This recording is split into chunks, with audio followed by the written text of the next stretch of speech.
Greetings, Warlords. Rodge here. Welcome to Saga Thursday, the show all about the Skirmish Miniatures game from Studio Tomahawk, joined once again by Monty. Monty, how's it going, buddy? Excellent. How about yourself, Rodge? All right, I'm good. So, I wish I had an alarm sound effect. Beep, beep, beep. We've got an emergency session of Saga Thursday was convened, so thanks for meeting Monty. If you are a patron, you're seeing this a few days earlier than the folks on YouTube. So thank you to all the patrons out there for making this happen. But we are going to be reviewing some tidbits from the upcoming Age of Chivalry book. This has been sent to us, so that means the printing process has started.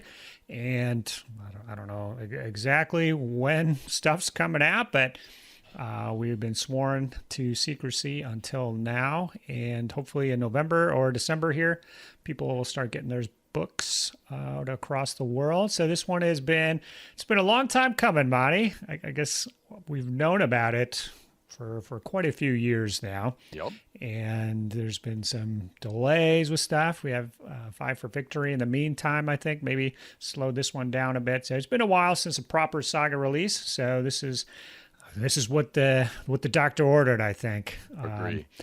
Monty, are you pretty pumped here, or? I gotta say, this is a corner of history I am pretty green at. I just don't know a lot other than a couple books I've read many years ago, but looking at the pictures, looking at the book, looking at the boards, I'm ready to dive in. Awesome. So in this video, we're going to go through the different factions, and we'll talk about their playstyle a little bit, and then we'll share one saga ability that we think might be a cornerstone ability, might be just kind of interesting or particularly fun. So we're going to get into that, but there are a couple little tidbits that we can share up front. And Monty, did you know that every board is using the same saga dice? Yep. So it's the medieval die, and they've got a little blurb in there about why they did this and how the armor and stuff was so similar that it's probably going to be pretty common for folks to use their models for multiple different battle boards. So I think there's basically the symbols are the same, but there'll be a blue die for France, and I think a red die for the English. But all the boards are going to be using them. So the 1, 2, 3 is a little castle, 4, 5 is a lion, a 6 is the crown. So that's pretty cool. So yeah, everybody, or maybe are they doing us a favor, or everybody's got to buy a new saga dice set here, Monty? I don't know. That's okay. Yeah, I think it's a good approach. Certainly we have tons of saga dice, and so probably, you could see them doing 2 or 3 more potentially, and it's like, I've already got a bag, the size of this. I don't know how many saga dice sets I've got. I'm probably close to all of them. I don't know if I have them all. Monty, do you have them all? I think I have them all. It's a lot. Every once in a while, one comes up missing, and it's a tragedy. Yeah, if you get down to 7, that's bad news. Yeah. How do you store yours?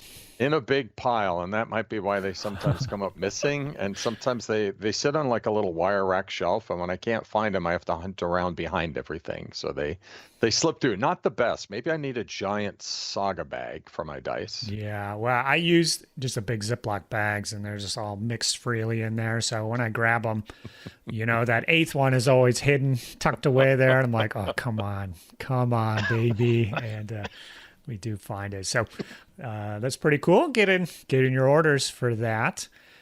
We got some new equipment here, Monty. Mm-hmm. So there's barding for some of the cavalry units. I believe that's the same as cataphracts. Mm-hmm. There are pikes in there, which use the same rules as sarissas, as far as I can tell. And then there are pavises. So some infantry units can take these pavises, and I guess I did notice, like one unit can take these sometimes. So you won't have like whole armies equipped with these, I don't think. But infantry figures can have these, and they benefit from light cover all the time. Nice. But they are slow, charging and moving S. So what do you think about that trade-off there, Monty? Yeah, I mean, first of all, I always thought they look cool because they get the coolest, icons painted on them. You see like the big duck and the chalice. So they're a great piece for like color and art. But yeah, if it's my, for example, often it seems to be your shooting units are now moving M. Maybe that's okay because you don't normally lead with your shooters, but I just like, yeah, when you're in a pinch, you'd be surprised when you have to move S instead of M. You can be like, oh man. Yeah. So I think the Pavis guys are just basically no special equipment guys, right? I think I saw okay, so I was thinking I know I've seen at least one unit of crossbow, I think in one of the factions had Okay. them. So, but there are warriors that are just taking them. They're just like eating shots and, giving you, I guess, a spot where you are under less fire. Yeah. So everything I looked at so far, they're not a shooting unit. They're like a melee unit equipped with Pavises. So maybe further on, there's some that aren't. So, um, yeah, and everyone I've seen so far is max one unit. So that's kind of interesting. So you can swap them in as necessary. Maybe if you're playing against the English, perhaps you Right. would swap them in, but then it takes, an extra activation, 3 activations to go 12 inches versus Yeah. 2 activations. So, maybe it might depend on the board and if you can get them moving anyways. Whether that's a good idea or not. So it's kind of interesting, kind of cool. I guess we'll see how that plays out. But let us jump in. So we traded back and forth here to pick the factions we wanted to represent. But Monty, you took a look at the English. I did. For us, and so I guess in either order here, what's the play style, and what is one ability you'd like to share? Right. So, yeah, we split these up and it was hard because there are like the ones that just seem intriguing and juicy, but I tried to make sure we each got a mix of kind of interesting and juicy. The English, surprising no one, specialize in advanced shooting abilities using only warrior archers. They have no levy, which is kind of interesting. Mm-hmm. Their build is pretty basic. It's warlord with no special options, Hearthguard with no options, warriors with no options, or bowmen. So guess what? You're going to paint a lot of bowmen with this one. And their play style, of course, is shoot and more shooting. And just a little fun shout out, I'm predicting this will be a very popular warband in the KC meta, right? I mean, seriously. They're going to have to probably flip a coin to see who paints it, because it would be no fun if everyone painted only the English. Wow. Also, kind of a cool, neat little trick when you dig in is that the English can inflict a fatigue with shooting and move their own fatigue around a little bit. So there's kind of a game within the game. Okay. And then you asked us to kind of pick out one interesting ability. And it's always hard, right? Especially with new boards. Like there's multiple things. You're like, what really grabs your attention? Well, one that grabbed my attention, it's called Grueling Advance. It's an orders ability and it requires an uncommon. And here's the language. Place an M measuring stick entirely within S of one of your units of warriors equipped with bows, somewhere that contains no figures. So you're dropping your little M I'm assuming in front of your warriors probably, and it has to not land on figures. And then it says units that cross this ruler during a movement or charge activation suffer a fatigue. At the start of your next turn, remove the stick. So I think what they're essentially trying to do there is those are the, what do they call that? The stakes? The stakes. Those are the stakes, Monty. Yeah. And so to me, like the challenge with warrior archers always is how easily they die. If they're out in the open, the knights are going to run them down, and that'll be the end of that. So this ability to go out in open ground and drop an M stick, and basically anyone who comes through it is going to come out on the other side fatigued. That seems really important for this warband. Yeah, and so I also predict some little English fortresses popping up here where you have two uneven pieces of terrain kind of on your side, and so the gap between them is no more than medium, so they're completely blocked with terrain left and right, and then the stakes going straight through. So I've got a feeling we're going to be seeing some of that on the regular coming up here. But yeah, that's cool. So people always kind of had a question about how the stakes were going to be incorporated. That, yeah, they're kind of iconic. You had to incorporate them somehow.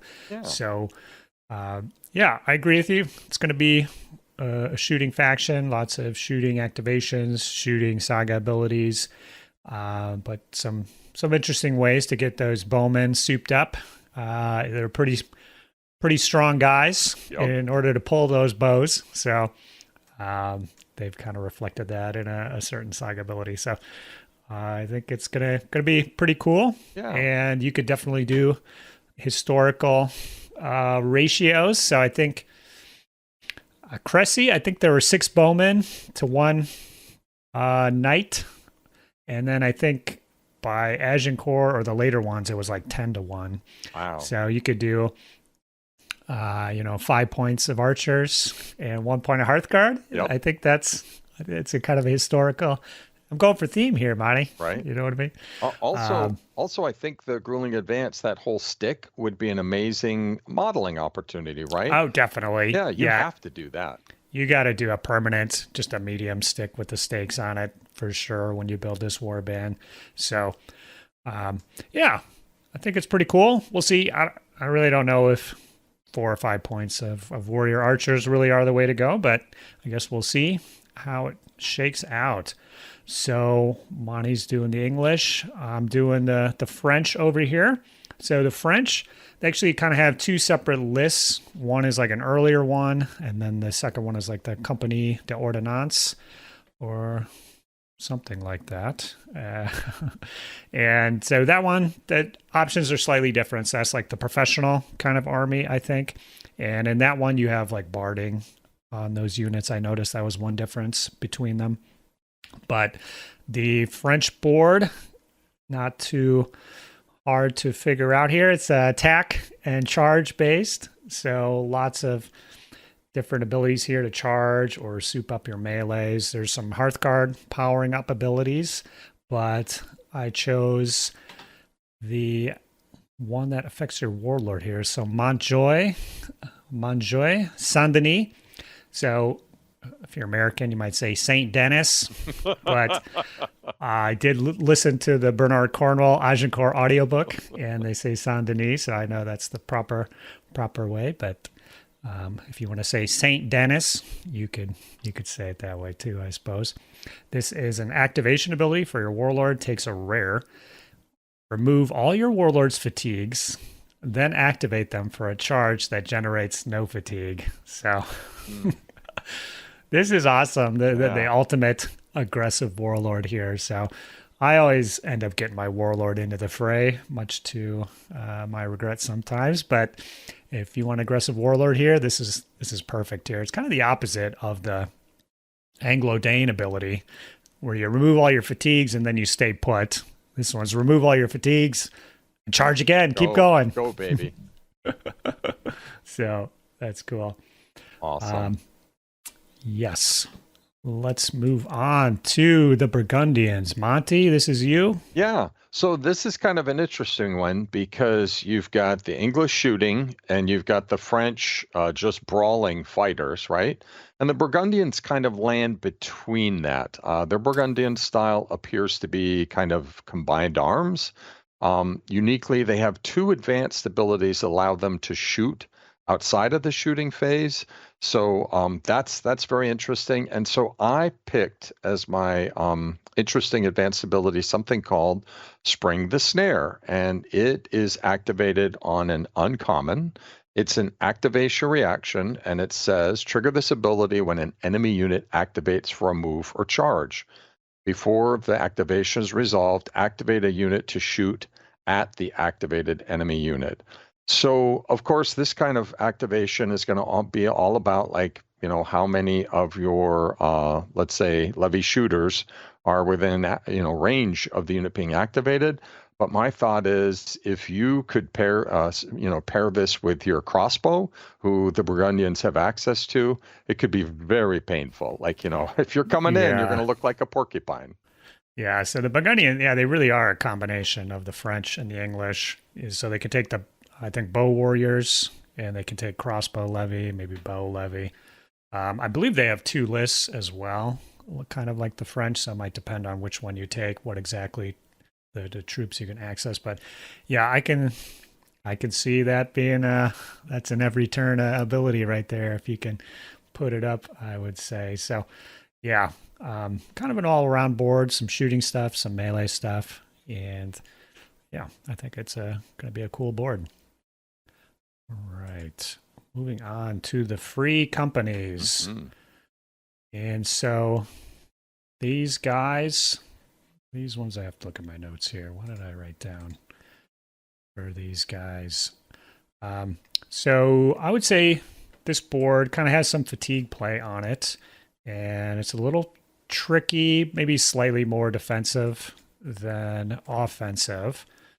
But the one ability that I think is cool is called Renegades. Okay. And you can use any die on here. So one of those where you're supposed to use it. Gain an attack die. Not too shabby. If you inflict at least 1 casualty, you can return 1 previously eliminated figure to one of your units with the same troop type as the enemy unit. So you cannot create units out of scratch for this. But so if you're fighting warriors and you kill a warrior, you get to add a warrior to one of your units. It kind of resurrects one. If you're killing enemy Hearthguard, you are going to add some of your Hearthguard back. Yeah, wow. Which is pretty cool. And I'm assuming you can't add... There must be something for heroes here. I mean, you can't kill an enemy warlord and then get 2 warlords in a heroic unit together. I would assume that it's not possible, but so that's pretty cool. That's little resurrection in here. Yeah. And did you see any other resurrection abilities in anything that you saw? I didn't look at your boards too closely. I didn't in mine. Yeah, we've covered a lot of ground really quickly, and I'm so nervous. Like after now, I'm looking around and I can't find the Pavis or Pavis with any of the Levy units. I'm starting to question what I think I saw. So I don't know if there is, but being able to take a figure and bring a figure back, like you said, it could be Hearthguard, it could be your warrior, could be a mounted warrior. How handy would that be? Because they're going to be dying quickly with all the shooting here. Yeah, that's super solid. Yeah, I think that's pretty cool. So should be an interesting warband. Monty, you are up again with the Scottish here, not to be confused with the Scots of earlier times. So are they carrying forward the tradition, Monty, of defense or not? They've created a whole new tradition, and their new tradition is they're tired of being a stone wall. They're aggressive as heck. They have 6 melee abilities and few defensive ones, and also, gosh, maybe I'll jump to that at the end. I know there's I'm gonna forget who it is. There's some company, it's a smaller company that makes the most beautiful models, and it turns out they paint for this edge. I might end up painting these guys just simply because I'd like to go paint, the beautiful models they make for these guys. So they have access to Pike, but you don't have to have Pike. Here's the ability that kind of shows just how good they can be. The ability is called Drive Home the Nail. I mean, what a great name, right? It is an uncommon. It is a melee. You can use it as the attacker only. And it says, after removing casualties, the engaged unit immediately resolves another melee. Now, to be really clear with this, because, we're just kind of doing this in real time, this ability is kicking in after casualties, but before you assign the end of melee fatigues and withdrawal. You've finished the melee, you take the casualties out, and then you go right after them. And my thought, maybe. Right? And that's in the book. I went to the book because I was like, let me just make sure. it's delivered at the right time and place, I think your chances of completely destroying an enemy unit in melee and perhaps creating a fatigue bomb are as good as they could ever be. Like, you stack this ability with some other melee abilities, and like, if you can get that fatigue bomb going, that's huge. So I That's love this cool. one. Yeah, anything that's a levy killer, Monty, is Yes. something that I enjoy. Right. So Go get those English archers. go after them. Yeah, armor 3. Let's take him down. Right. Awesome. Yeah, and there are 2 different versions of the Scots as well. The Old Alliance or Ald Alliance, and then the Shiltrons. So yeah, one's got pikes, and I think the other doesn't. There's some other differences there, but you have to take a look to kind of see which version gets your juices flowing. All right, so Monty, I'm up with the Flemish here. Nice. And let me get my notes out here. So the Flemish, they get the wagons. So there's two kinds of wagons in the book. So there's these wagons, which are like the Eastern Prince's wagon.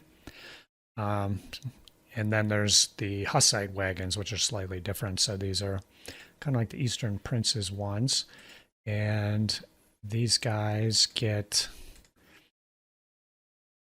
I believe, Levy pikemen. Oh, nice. They definitely get pikemen. Yep. Let me double check that, because that is just so juicy. Mm-hmm. It's 36.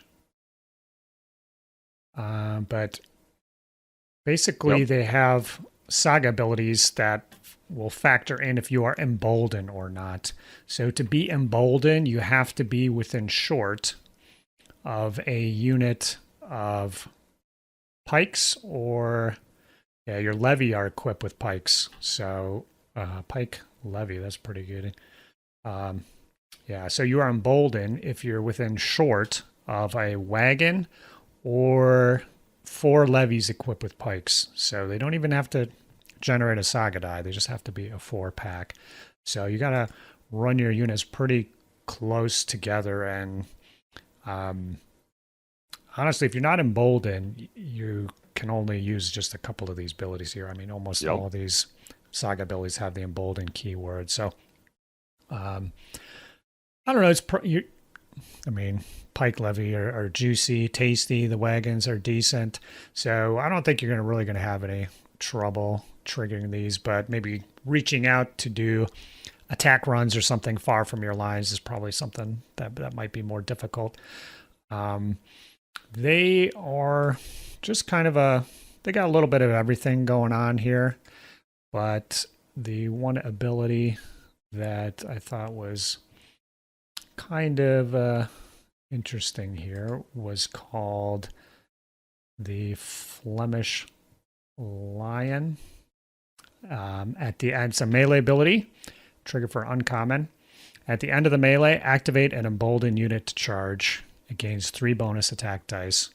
So you could use this on your turn, or it's an activation, essentially reaction. After any melee, you're going to be able to charge probably almost any unit in your army. So basically, you have a charge during your opponent's turn as long as they choose to fight you. So I thought that was pretty cool. I didn't see too much activation reaction stuff in the book, and this was one of those that's kind of hidden underneath a melee ability.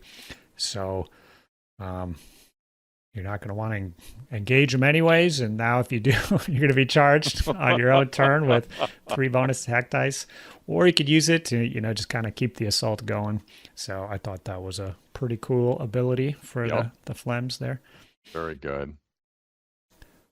All right, Monty, the Bretons here are up.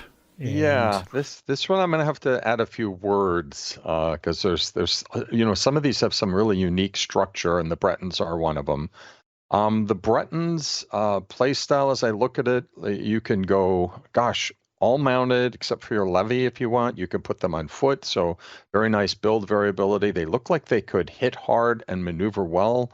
A little light on the defensive abilities. Stop me if you've heard that before.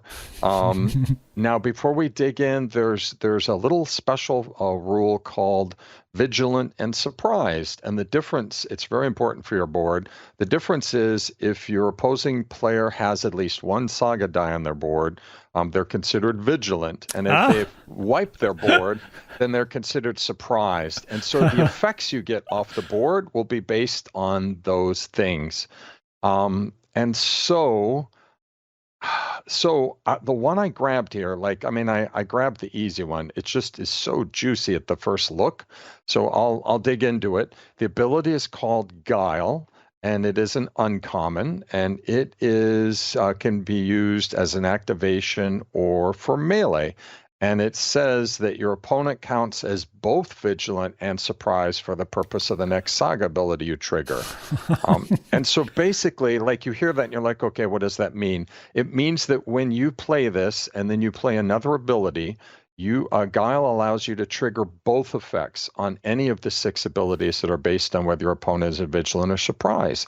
So, like, you're getting a lot of value out of this, and there are some really good abilities here, and one in particular, a melee ability. It's very expensive. When I look at like what those two things are, I'm like, I will play that every turn. Yeah, I think we need a bonus ability here, Monty. Yeah, so the 2-die melee ability is called Confusion. Yes, dude. Looks like a common and a rare. Yep. If your opponent is vigilant, inflict 1 fatigue on each of 2 enemy units not taking part in the melee. So it puts 2. Yeah, we'll have to look at that, but you get 2 fatigues on the enemy somewhere in their warband. Yep. And if your opponent is surprised, add 4 automatic hits to the hits you inflict. So if you pop Guile with an uncommon, it kind of turns it into a 3-die ability. Yep, it does. You will put 2 fatigues down, do 4 auto hits, and you could see ramming into an enemy warlord or Hearthguard or something, just causing some mayhem. So yeah, that's just kind of example of the difference between the vigilant and surprised. Super solid. Yeah. So I think the vigilant stuff is more defensive, where the surprise is more offensive, I think so. Difference. Just kind of glancing at these, but pretty cool. Yeah. Should be nice and themey. Yes. All right. I've got the Castilians, Monty. Nice. So these guys are a mounted warband, mostly mounted. I think some stuff has to be mounted, but they're all about speed and movement, shenanigans and positioning, and they do not have an activation pool, Monty, because they have this elusive ability. So kind of like the Spanish in Crusades, they've got that extra ability up there to move stuff, but this is a uncommon, a melee shooting or shooting reaction. Triggered by a mounted non-mercenary unit at the end of the melee or shooting attack. Activate your unit for a move of medium that generates no fatigue. You can only trigger this ability once per activation. So it's melee shooting or shooting reaction. So you can be fighting in the melee as the attacker or defender, your turn or the opponent's turn. Pop this, scooch away. You can be on your turn shooting. They're going to be able to get some javelin shots with a saga ability. So you could roll up your horses, shoot and run away or get closer to something as shooting reaction. They shoot you once, then you scoop out of there. You know, they're not going to shoot you again. You'll move out of range. So the interesting thing is some of the saga abilities below will fill this up, kind of like the Orison on the Crusades guys. You know, some of these saga abilities will put dice on elusive, so you could put dice there, or you could use other saga abilities and they kind of do this in addition. And then some of the abilities will key off whether there are dice up there or not. They'll have different effects or do different things if you already have dice up on elusive. So it's a pretty interesting board. Most of the abilities are like movement type stuff, or they kind of do different things. There's only a couple of abilities that actually give you more attack power or defense. It's really like a movement positioning type warband, which I thought was pretty interesting. So, yeah, kind of kept the movement theme going from Crusades, and they look pretty cool. All right, Monty, you've got the Swiss here. Oof. Yeah. I should have given this one to you, Rodge. It is a little bit different. Think of some of the Saga rules, and the Swiss get to break them. Let's start with the fact that their warband composition is very unique. You might have heard about this in the activation phase podcast. There is no warlord, but you get to make one unit of pikemen in your warband warlord-like. They'll have determination, we obey, and I think resilience 1. But that certainly is unique. Their equipment options are pretty simple here. They can take Levy crossbow, they can take warrior with no option, and they can take pike. So really, you look at the warband, it's going to be pike. Like that's classically the Swiss, right? And their Swiss play style looks to be defensive with all the benefits of being pike armed. And honestly, in a way, I'd like to say this almost looks like a warband made for me, because there's no Hearthguard, there's no warlord. You could ditch the Levy because your warlord's indestructible. What are you talking about? Well, I mean, sometimes, but you could just do 48. If you wanted to, you could do 48 pikemen and march around the field just poking people to death. Very interesting build. There's obviously more than one. Oh gosh, I'm going to pronounce this wrong. There's a multitude of interesting board plays, but I pick one called, forgive my pronunciation here, but I think it's called Nachhut. Okay. So, and I think that means rear guard. And I love how unique this ability is. I'm not saying it's a game changer, but it's just so unique. So it is a uncommon and a rare, super expensive, right? Mm-hmm. It's an activation ability, says activate a unit to move or charge. At the end of this activation, choose a unit of enemy warriors or levy within S.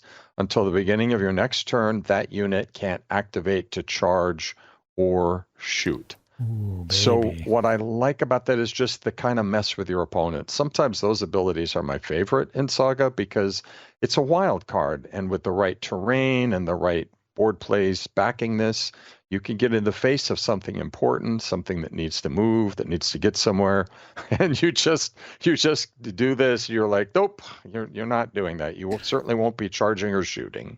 Yeah, that's pretty good. Yeah, I can charge or just move. All you got to do is just move up. You are all foot guys, so you're kind of limited in that regard. But if they just got one unit left, you just move over there. Hold on, guys. We're coming for you. Pretty cool. Yeah, there's some interesting abilities here for sure, and lots of pokey death coming. Yep. Right, Monty? Yes. All right, I got the Hussites, and they are pretty interesting, I would say. So they do get the special wagon. So this wagon costs a full point. It's pretty similar to the Eastern Princes one, not identical. The enemy doesn't have to charge it like the Flemish Eastern Princes one, but I think one of their Saga abilities actually does that same thing where it'll force them to charge it. The difference is this wagon shoots, so it's got an aggression of 4, and it does seem to be equipped with firearms.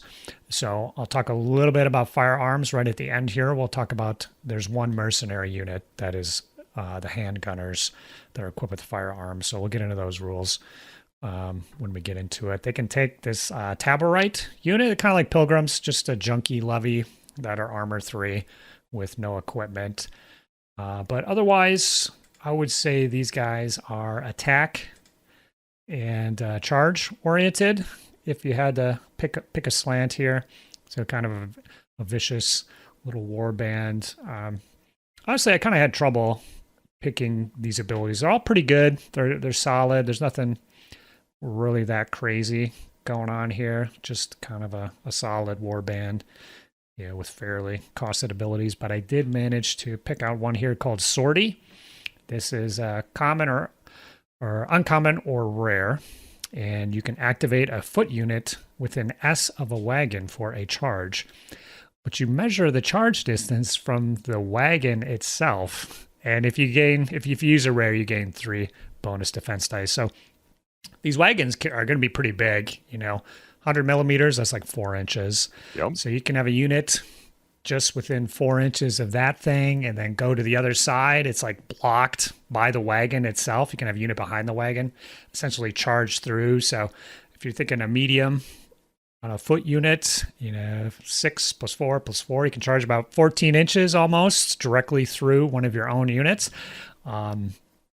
You probably might have 1 or 2 of these wagons about, so almost any unit can reach out here and have some fun. So I think that's a pretty cool ability, nice and thematic. I like how your brain works. That was one that I was very excited about when I read this board. And also, there's kind of a neat trick because these wagons are so big. They talk about the ability of the wagon to pivot at the beginning or end of a movement activation, and that's actually a big deal. It's a pivot on the center. So if your wagon starts like this and your very first turn, you make sure you don't squeeze any units to block it in. You pivot, you start from here, and you get to move just a little bit farther. So I think the wagons will be important for positioning. They're going to look awesome.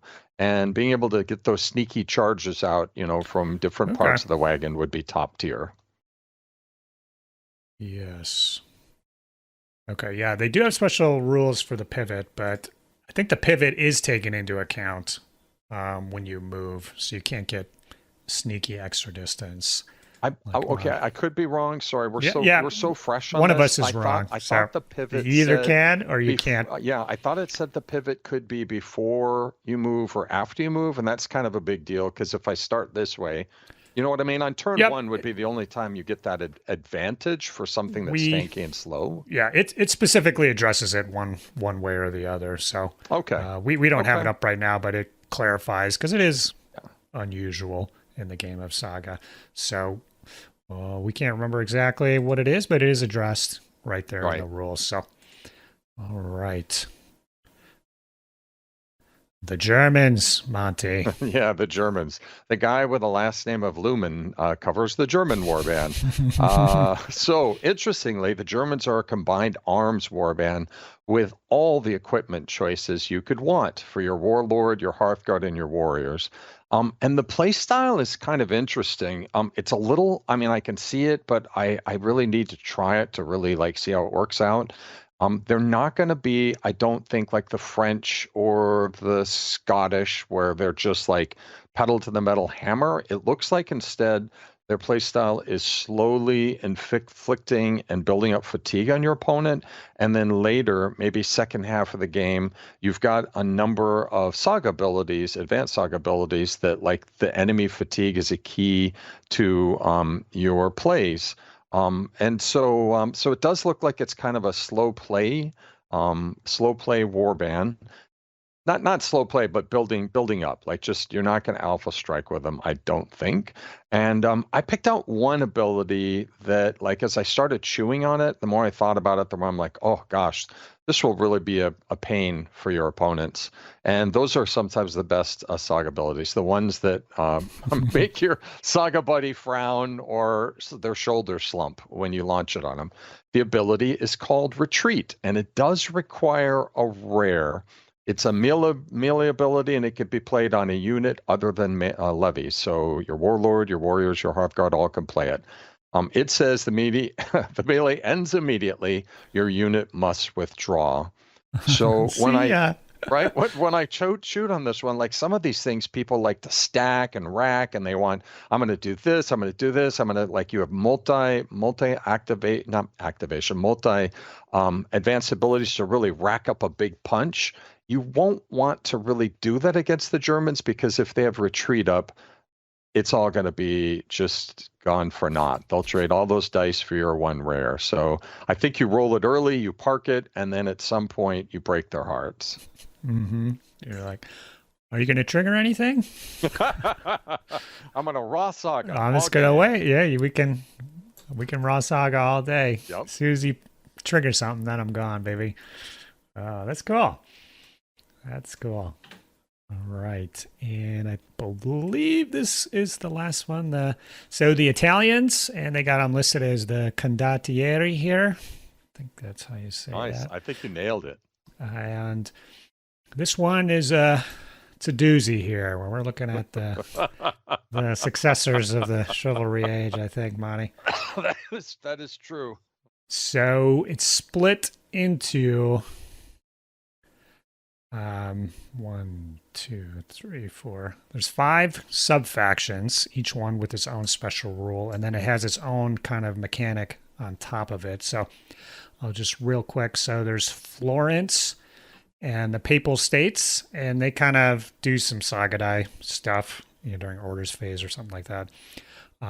Interestingly, the Papal States, their troops are called Romans, so Roman Hearthguard, Roman warriors. So we got the Romans here, baby. We're still going. Yep. They made it in to this saga book as well. That's awesome. There are the forces of Milan, which are, they can get resilience, or they play off this discipline mechanic. Very sad to report that Naples here, they get mounted Levy, Monty. Yes. You can't exceed the Hearthguard units, I believe so. Two units of Hearthguard can get you 2 units of mounted Levy, and there's some kind of Levy buff on top of that. And then the Venetians can get some determination for their units. So they all got a little special rule, and their equipment options are slightly different between them. And then they have these discipline tokens. And so depending on your discipline, well, you're either disciplined or you're not. So if you rest, you gain a discipline token. If you move, you gain a discipline token. If you charge, you gain a discipline token. And it's the first time you do an action, basically. If you shoot, you gain a discipline token. Once you gain 3 discipline tokens, you are disciplined, and then you unlock, a better ability, or they're kind of slightly different. The discipline lasts your turn, and they last the opponent's turn, and then they get wiped, and you start over at the start of your next turn, I believe it is how. I think I'm reading that correctly. So they don't stick around like fervor tokens or anything like that. So they build up. So you're going to build up a unit or 2 to try to unlock this discipline thing, and then they'll reset, and then you'll probably try to build up another unit. It's kind of interesting. We'll have to see in gameplay how that actually works out. Yeah. But for the ability, I was going to choose a different one because I could more easily pronounce it, but I'll go with this one. It's Bracceschi. So I don't, the 2 C's there, I'm going to say Bracceschi is my best guess there. Italians, or anybody knows Italian, tell me how the 2 C's are pronounced. And that's really, the rest of them are fine. It's just that one, so it must be some kind of famous Italian general or something. So Bracceschi Tactics, it's a rare. It's an activation reaction. Trigger this ability after a unit is activated to charge, but before the charge is resolved. Your opponent must move 1 saga die placed on an advanced ability with only a single die to their combat bonus.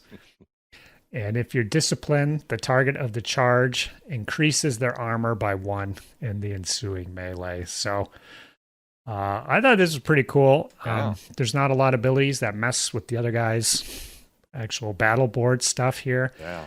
Obviously they might queue up an extra ability to slough off here, but towards the end of the game, if you're just kind of holding this, it's not too bad. Yeah. And then if you're disciplined, increase your armor by 1. So that's Usually it's two Saga dice to get your armor up, so that's in addition to sloughing off an ability from their board. So I thought that was interesting. That was pretty cool. Yeah. Something unusual that we hadn't seen before. But yeah, the discipline thing, you'll have to wrap your head around it. Some of these abilities don't do anything if you're not disciplined. So Right. you got to activate them 2 or 3 times, I think, to get it. So we'll see how this works. There's some interesting stuff here. I don't know how easy or difficult it'll be to unlock kind of the better versions of the abilities. It's probably just going to be 1 or 2 units on your turn. So kind of interesting. Yeah. Oh, I would like to throw in, since we're on Sure, it, it sure. is the Neapolitans who have access to crossbows with pavises. So there we go. Oh, okay. Ta-da! I mean, and I'll also admit, part of it is just my own visual remembrance that you see all the pictures of beautiful miniatures from this age where the crossbows are working over the pavises. But yeah, so there's one unit, at least one unit, Okay. one shooting unit, not Levy, but warrior crossbow pavises, and that's the Cool. Neapolitans. Yeah. So they represent the Aragonese crossbowmen, it says. Yeah. So those are the ones that can take the mounted levy, Monty. Why did they do this to us? Right? Break the rules. That's awesome. Cool. Mounted levy. Yeah. So it was a lot of fun looking through these. Yeah. We got a little bit more here. So there are the War of the Roses battle boards are in here as well. So they handled this quite cool, quite interesting. So basically, there are 2 additional battle boards, and just the way everything is phrased and stuff, these are like in addition to the 12. They're not officially part of the 12. So you could probably put these in a tournament, but I don't think they would be kind of tournament legal out the gate for that purpose. But it's not that big of a deal because the Lancastrian board is just a reskin of the English board. And so they said there might be a slight difference, or it's just cosmetic. So it's basically the English board. I couldn't tell anything that was different. Maybe there is something different in there.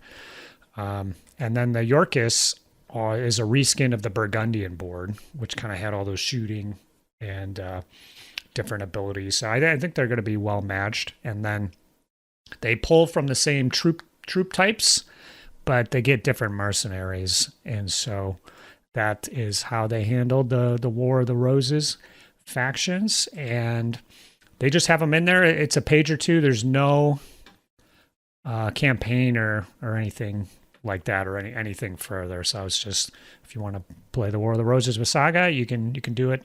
Here are the battle boards. What do you think of that treatment, Monty? That was very slick. That's a nice add-on. You've got choice, and then you have more choice. So who doesn't like that? Mm-hmm. Yeah, it's pretty cool. So nothing wrong with that. Glad they were able to throw it in. So there is extensive list of specialists, is what they're calling these guys. They follow all the rules for mercenaries. There's a big blurb here. I didn't read it all. So I think they're just kind of mercenaries, essentially. And within there are the handgunners.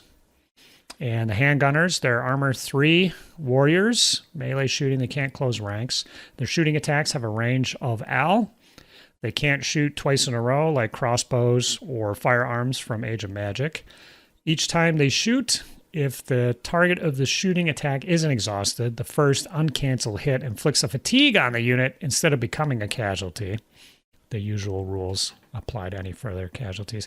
And then the defending unit suffers a -1 penalty to its defense dice. So if you're shooting, just out in the open, they'll save on 5s instead of 4s, and they'll take a fatigue before they take a casualty. Unless they're exhausted, then you just start blasting, Monty. Take them down.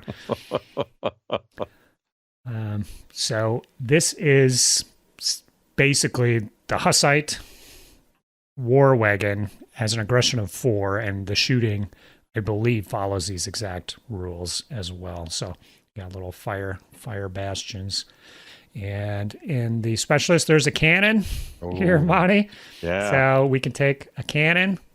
It's a very old school Warhammer like weapon. Roll a 2d6 and see what happens. In some GW spirit, I would say here.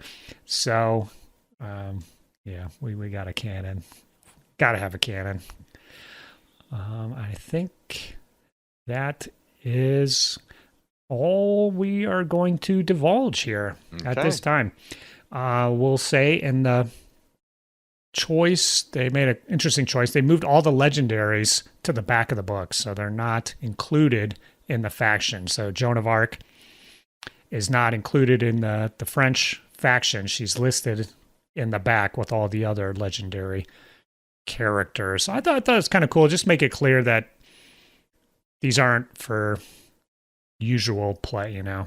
Yeah. You know, sometimes you'll see new people picking it up and they'll be taking a legendary warlord out the gate or something like that, and you got to kind of say, well, yeah, those are special for special things.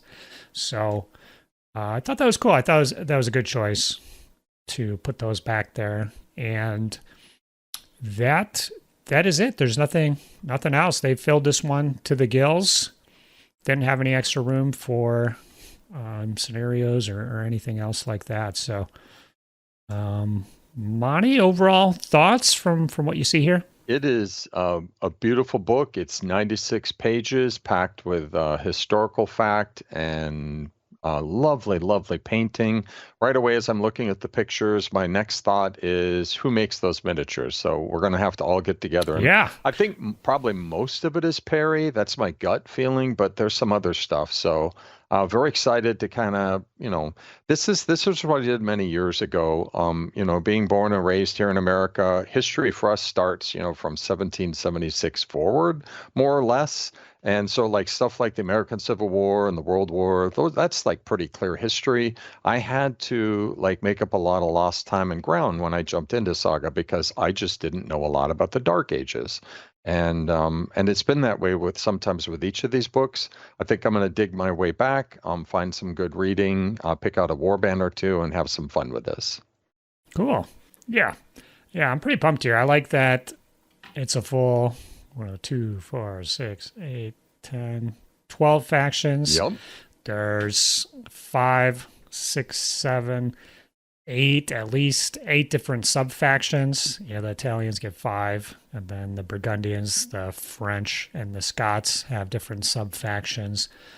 And so there's a lot of choice here. They could have split it and just done 6, like Hannibal or Alexander, but I like just the shotgun blast of all these. And you could tell, a lot of work went into this, and, well worth the wait. So congrats to those authors. This is gonna be a good one. Monty, do you have any early faction picks? I mean, after looking through it, have you? Right. So this is terrible. My mind is firmly split 3 ways. I never play shooting factions, so my first easiest thought is I could play the English and change that. But also I know if I can find that company, and I'll hunt around and find it, the ones who make such gorgeous Scottish figures, I might just do that, because who doesn't love a hammer, drive home the hammer, nail. That sounds like a great warband for me. But at the same time, it's hard. The Bretons have some really interesting stuff too. So I'm firmly split 3 ways. Awesome. Yeah, I would say I was leaning towards the Spanish, the Castilians, just based off theme and stuff. Yep. I kind of like Castile, Aragon, Leon, Navarre, Portugal, those kingdoms down there. I think that's kind of an interesting time. And so I saw recently Reconquer Designs, Marcos is kicking out. He moved the timeline up. He's kicking out Spanish figures appropriate for this time period here. Dude, Metal Knights.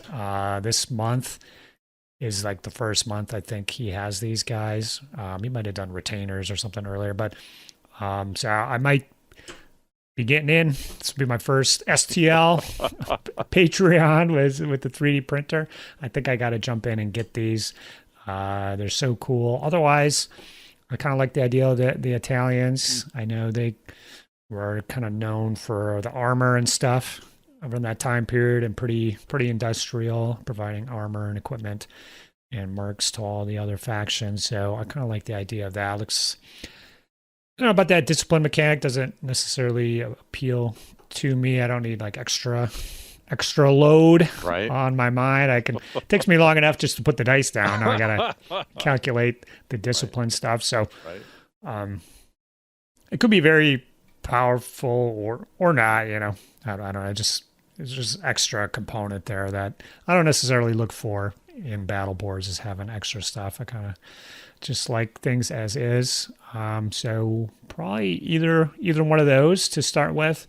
I've got the Perry French. We're all assembled. We've been playing Age of Chivalry for a couple of years now at Fimbulwinter. So I've got these plastics here. So I'll probably push those guys around with a few different war bands. They're all foot based, so I won't be able to use them as the Castilians because they're basically mostly mounted. So, but I'll give all the different battle boards a try, and probably won't paint these Perry Fags, but they'll kind of help me decide what warband I want to use. You know, after playing the different battle boards, I can say, okay, I'm going to get Germans. You know, this really appeals to me. So now I'll get like the real models I want to use or something like that. So yeah, pretty pumped. If you guys have a question, I'm not going to answer. I'm not going to look at the book for you and answer questions, but if you have any comments or excitement or anything you want to share, definitely post below. If you haven't yet, get on the Saga Thursday Discord. Over 1,000 people talking Saga every day. We've got the player finder up there. Get on over to that section. Put your pin down if you haven't yet. We're trying to get to 500 by the end of this month. I'll have to check and see where we're at. There's quite a few already, but get your pin out there. And if you haven't, head on over to the Patreon. Once again, the patrons are getting this earlier than the YouTube folks. So they can get all their orders in, Monty, and get a leg up on the competition. There's going to be outages of Perry Miniatures. But the patrons, they'll be on top of it. They've already put their orders in for what they want. So pretty excited here. Hopefully the book is out soon. I don't have an exact date or anything like that. But Monty, thanks again for jumping on here, buddy, for an emergency session. Once again, thanks to Patrick, Sean, Mitchell, Scott, Frank, Britt, DJ, and the rest of the Saga Thursday patrons. Wouldn't be squeezing out these extra videos without you guys. So really appreciate it. And that's going to be it for this one. We'll be back. Well, Monty, you'll be back for the paint contest. Oh, yeah. Which I think will be in a week or two. The deadline is the end of October here, or actually November 3rd. So look at the video that came out on October 3rd for the rules. But basically, you just have to paint a unit with shields to qualify. So make sure to check that out. Get your entry in. It's looking good so far. Some cool stuff in there, but we're going to call it for this one. All right, Monty. I'll check you later. Bye-bye. Bye-bye. Saga! If you'd like to see more Saga content, consider joining the Heathen Army over on Patreon or popping on down to the Saga Thursday Discord server. Links below. Thanks, guys.